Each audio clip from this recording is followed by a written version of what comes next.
অনেক ভাই, আমরা যদি বলি যে বাংলাদেশের এশিয়া কাপে টিকে থাকার জন্য আজকের ম্যাচের করণীয় কি? আসলে ম্যাচের করণীয় জিততে হবে এবং রানের ডিফারেন্স রেখে জিততে হবে ভালো।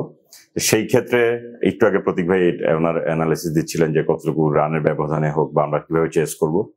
So as a professional point of view থেকে যেটা করতে হবে, আসলে আমাদের বোলিং ইউনিটকে এটাই টার্গেট রাখতে হবে যে আমরা আগে বোলিং করি অথবা পরে বোলিং করি, বিলো 100 রানের ভিতরে তাদেরকে রাখতে হবে। আমরা যদি আগে বোলিং করে ওনাদেরকে বিলো 100 রানের নিচে রাখতে পারি, সেই ক্ষেত্রে আমাদের ব্যাটসম্যানদেরকে পরে চেস করতে সুবিধা হবে। যেটা 150 রান উনি বলছিলেন যে 13.5 ওভার্স, তখন সেটা দেখা যাবে যে 11 ওভার্স এর ভিতরে 100 রান চেস করলে আমাদের জন্য একটা কমফোর্টেবল জায়গা, যেটা আমরা আসলে পারবো, এটা আমাদের দ্বারা পসিবল।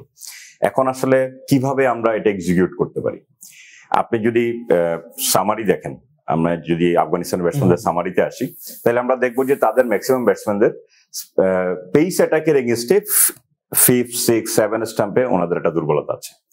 লেন্থটা হচ্ছে ব্যাক অফ দ্য লেন্থ, যেটা হয়তো আপনি গুড লেন্থের শেষে ব্যাক অফ দ্য লেন্থের শুরুতে ওই স্পটটা থেকে আপনি আসলে অফ স্টাম্প থেকে বল হয়ে বের করে নিয়ে যাচ্ছেন যদি রাইট আর্ম বলার হচ্ছেন। অবশ্যই। আর যদি আপনি লেফট আর্ম বোলিং এসে আমি যদি মোস্তাফিজ বা শরীফুলের কথা বলি, তাহলে ওনাদের আসলে অ্যাটাকটা হবে হচ্ছে বলটা অফ স্টাম্পের বাইরে পরে বের হয়ে যেতে হবে। তখন সেই ক্ষেত্রে যখন গুড লেন্থের একটু পিছনে ব্যাক অফ দ্য লেন্থের শুরু থেকে আসবে, সেই ক্ষেত্রে আমরা এক্সপেক্ট করবো যে পিচের যে বাউন্স সেটার টপ অফ দ্য অফ থেকে একটু উপরে 6 ইঞ্চি উপরে আপ ডাউন করবে। আপনি যদি গত ম্যাচে আমরা শ্রীলঙ্কার সাথে আমরা ইমনের আউটটা দেখি, তো সেক্ষেত্রে দেখবেন যে ওই লেন্থ থেকেই বলটা উঠে গেছে। এর আগের বলটা ওই লেন্থে পড়েছিল, পরের বলটা একটু প্রেসারে এক্সট্রা বাউন্স পাওয়ার কারণে এটা কিন্তু বের হয়ে গেছে এবং ওইখান থেকে ক্যাচটা এসেছে। সো আমাদেরকে এই লেনটা ফোকাসে রাখতে হবে। দ্বিতীয় জিনিস যেটা হচ্ছে আমাদের স্পিনাররা, ওনারা আমরা আজকে আসলে হয়তো নাসুমকে দেখতে পাবো, কারণ আফগানিস্তানের ব্যাটসম্যানরা ওনারা লেফট আর্ম স্পিনারের এগেইনস্টে একটু দুর্বল, এবং right arm off break bowler যারা আসবেন আমাদের আজকে এক্সপেক্টেড যদি সাইফ হাসান খেলেন, তাহলে আমরা 3 জন অফ ব্রেক বোলার পাচ্ছি। ওনাদেরকে মানে স্লট ওয়াইজ ব্যবহার করতে পারলে, ছোট ছোট স্পেলে ব্যবহার করতে পারলে ভেরিয়েশন আসবে অনেক, এবং নাসুম তখন উইকেট টেকিং ডেলিভারিতে চলে আসতে পারবেন। ওনার ম্যাক্সিমাম বলি তখন উইকেট টেকিং ডেলিভারি হবে বা থ্রেটিং ডেলিভারি গুলো হবে।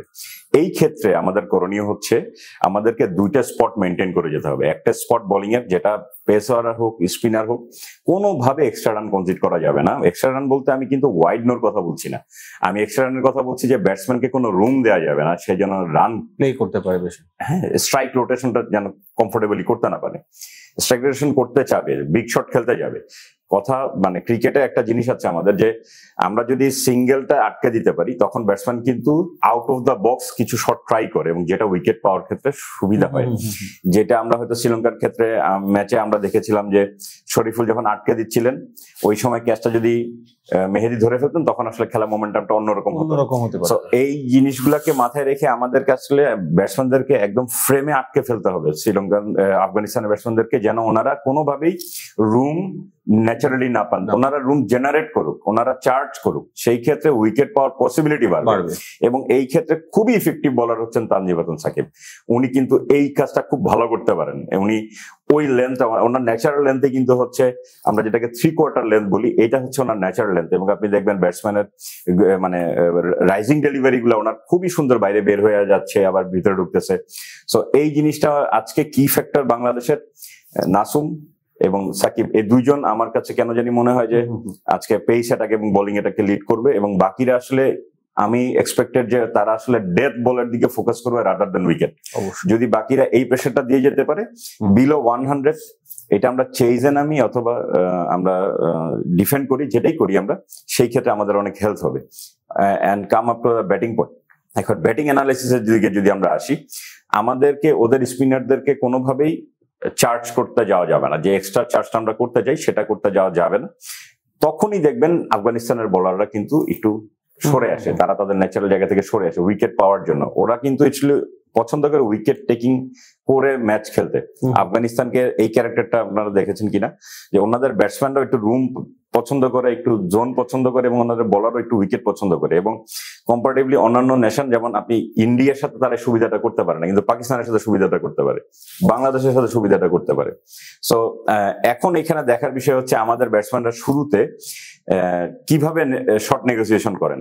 যেমন দেখেন, আমরা গত ম্যাচে দেখেছি 13টা ডট বল তার এবং সাথে 2টা উইকেট।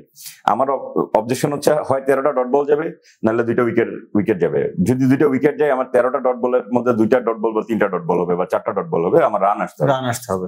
আর যদি রান না আসে তাহলে আমার উইকেট থাকতে হবে। এই দুইটা যে কোনো একটা প্রথম 6 ওভার, সেটা বাংলাদেশের ব্যাটিং পাওয়ার প্লে হোক আর আফগানিস্তানের ব্যাটিং পাওয়ার প্লে হোক, ম্যাচ ডিসাইড করে দিবে, মোমেন্টাম ক্রিয়েট করে দিবে।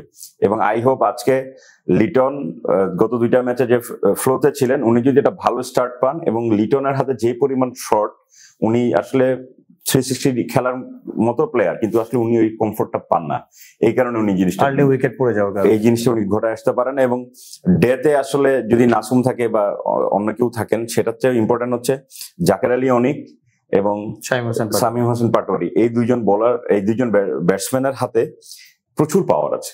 ওনারা ফুটওয়ার্ক না করে শট খেলতে পারেন, ওনাদের জোনের ভিতরে বল চলে আসলে ওনারা খুব কুইক নেগোসিয়েশন করে শট খেলতে পারেন, এবং এইটা আমাদের ডেথ ওভারে অনেক কাজে লাগবে। যদি আমরা টসে জিতে আগে বোলিং করি, সেই ক্ষেত্রে আমাদের ম্যাচ উইনিং পার্সেন্টেজ 70% উপরে থাকবে।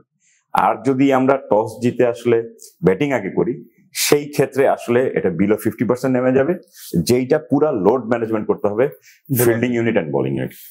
আশা করি যাই হোক না কেন বাংলাদেশ ম্যাচ জিতুক, এবং আমরা যে ক্যালকুলেশন নিয়ে চিন্তা করছি ওটা রিচ করেই বাংলাদেশ ম্যাচটা জিতুক। এখানে আমি একটু অ্যাড করতে চাই, ধরুন লাস্ট শ্রীলঙ্কার সাথে যে ম্যাচটা দেখেছি, সেখানে শেখ মেহেদীকে প্রমোট করা হয়েছিল। তো আফগানিস্তানের সাথে ইনকেস এমন কোনো যদি ঘটনা ঘটে, আমি এই জিনিসটা যেন বাংলাদেশ টিম ম্যানেজমেন্ট রিপিট না করে, সেটা একটু চাইবো আর কি। তার কারণটা কি, শেখ মেহেদী কিন্তু লাস্ট ম্যাচে হাসারাঙ্গার গুগলিয়ার লেগ ব্রেক পিক করতে অনেক স্ট্রাগল করেছে। বাংলাদেশের জন্য আদর্শ সিনারিও হবে যদি তানজিদ হাসান তামিম আর পারভেজ হোসেন ইমন একটা ফাউন্ডেশন ক্রিয়েট করে দিতে পারেন, সেখান থেকে লিটন দাস বাংলাদেশের ব্যাটিং ইনিংস আজকে এক্স ফ্যাক্টর হতে পারে। আমরা লাস্ট ম্যাচে দেখেছি কিন্তু হাসারাঙ্গার বলে উনি বেশ কিছু সুইপ শট খুব সাকসেসফুলি নেগোশিয়েট করেছেন। যে বলটা উনি রিভার্স সুইপ করে আউট হলেন, ওটা চাইলে কিন্তু উনি কনভেনশনাল সুইপ খেলতে পারতেন। তো লিটন দাস কি ফ্যাক্টর হতে যাচ্ছে আজকে, যদি আপনি গাজানফার, রাশিদ খান, নূর আহমেদ এই 3জন বোলারকে ফেস করার ক্ষেত্রে ধরেন, এর পাশাপাশি যদি আর্লি উইকেট পড়ে যায়, I would love to see Shamim Hossain Patwari ahead of Jaker Ali Anik. তার মূল কারণ এটাই, আপনি লাস্ট ম্যাচে কিন্তু দেখবেন যে জাকের আলী অনিকও কিন্তু একটা গুগলিতে বিট হয়েছিলেন এবং বল স্ট্যাম্পে আঘাত করার পরে বেল পড়েনি। সেটা সৌভাগ্য ছিল, না হলে আমরা তো 100 রানের নিচে হয়তো বোল আউট হতে পারতাম। Jaker Ali Anik should bat in between 12 to 20 overs, যদি মানে খুব আগেই ব্যাট করতে হয়। 14-15 পর থেকে হলে আদর্শ, মানে ওই মানে জায়গাটাতে খেলে, স্টেজটাতে খেলে উনি খুব use to. Shamim Hossain Patwari recent টাইমে স্পিন খেলার দক্ষতাটা আমার খুব ভালো লেগেছে। তো যদি নাম্বার 5-এ কাউকে ব্যাট করাতে হয়, সেই ক্ষেত্রে আমার মনে হবে শামীম হোসেন পাটোয়ারিকে যেন জাকের আলী অনেকের আগে পাঠানো হয়, যদি সেই ক্ষেত্রে মানে কোন ক্ষেত্রে উইকেট যদি কিছু আর্লি করে। টি-20তে কিছু মজার মজার জিনিস আছে। আপনি দেখবেন গতকালকে যদি আমরা দেখি ওমান এন্ড ইউ এর ম্যাচে 4টা ওভার পার্থক্য করে দিয়েছে। ওমানের ইউ এর ব্যাটিং ইনিংস এর 4 নাম্বার, 6 নাম্বার, 8 নাম্বার এবং 19 নাম্বার, এই 4টা ওভারে পুরো ইনিংসের পার্থক্য হয়ে গেছে। আপনাকে আসলে টি-20তে ম্যাচ ঘোরানোর জন্য এরকম 4-5টা ওভারই দরকার হবে। পুরো 20 ওভারের ভিতরে আপনি হয়তো 5টা ওভারে 30টা বলে আপনি 60 রান নেবেন, এইটাই টার্গেট। সো এই টার্গেটটাতে যদি যাইতে হয়, সেই ক্ষেত্রে আমাদের ব্যাটসম্যানদেরকে উনি যেটা বলতেছিলেন যে হ্যাঁ জাকের আলী অনিকের আগে পাটোয়ারি আসতে পারেন, শামীম হোসেন পাটোয়ারি, কিন্তু আমার কাছে যেটা মনে হচ্ছে যে জাকের আলী অনিক ওই সময় নেমে যে নেগোসিয়েশনটা করে আসছেন, সেইটার পরে শামীম হোসেন পাটোয়ারি কিন্তু এটা মোমেন্টামের সুযোগ পেয়েছেন। আপনি খেয়াল করে দেখবেন যে শামীম হোসেন পাটোয়ারি কিন্তু পরে অনেক মানে উনি চার্জ করার পরে কিন্তু জাকের আলী অনিক চার্জ করেছেন। এখানে একটা বিষয় কি, মানে গেম প্ল্যান থাকতে পারে। আমি পার্টিকুলার এই ম্যাচের জন্য কেন বলেছি, কারণ আফগানিস্তানের মিড ওভার্সে বোলিং করবেন রাশিদ খান, গাজানফার, নূর আহমেদ। আপনি যদি এখানে জাকের আলী অনিককে আগে পাঠান, আমি লিখে দিতে পারি যে Jaker Ali Anik will be dismissed. That can be এটা অবশ্যম্ভাবী, টিমের উপর ডিপেন্ড করে কিছু ঘটনা থেকে ইনএভিটেবল। আমি কিন্তু আজকের ম্যাচ সিনারিওতে বলেছি, যেমন লাস্ট ম্যাচে শেখ মেহেদীকে কেন আগে পাঠানো হয়েছে, আমি কিন্তু এটার পক্ষে কথা বলেছি, আপনাদের মনে থাকবে। পাকিস্তান সিরিজে শেখ মেহেদীকে আগে খেলানো হয়েছে, আমি এটার পক্ষে কথা বলেছিলাম। I had my reasons, I had my own reasons, ঠিক আছে? তো আজকে আমি বলছি যে একই পদ্ধতিতে যেন না যায়, শুধুমাত্র আজকের ম্যাচের জন্য জাকের আলী অনেককে যেন আমরা ফাজল হক ফারুকি এবং ওমর জাই, যারা হয়তো ডেথ ওভারে বোলিং করবেন এক্সপেক্টেড, তাদের জন্য কিন্তু জাকের আলী অনেক ইফেক্টিভ হবে। সেখানে কিন্তু লাস্ট 4 ওভার আমরা 50 থেকে 55 রান তুলতে পারবো যদি আমরা জাকের আলী অনেক স্টেজে পাই। আর শামীম হোসেন পাটোয়ারি উনি ডেথে তো ভালো খেলেনি, বাট এই যে মিস্ট্রি স্পিনার এবং একটু উনি যে একটু লেন্থ ম্যানুভার করতে পারেন, একটু হালকা সামনের পায়ে এসে, হালকা পেছনের পায়ে এসে, শামীম হোসেন পাটোয়ারির এই দক্ষতাটা রয়েছে। জাকের আলী অনেক কিন্তু অনেক সময় উইকেটে স্টাক থাকেন।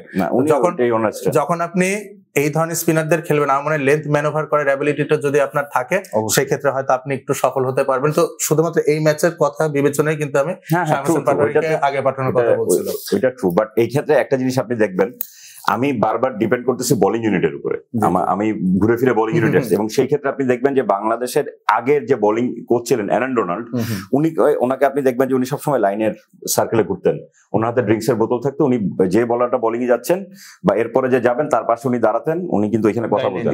এইটা বাংলাদেশের ক্যারেক্টার, বাংলাদেশের ডোমেস্টিক এই ক্যারেক্টার।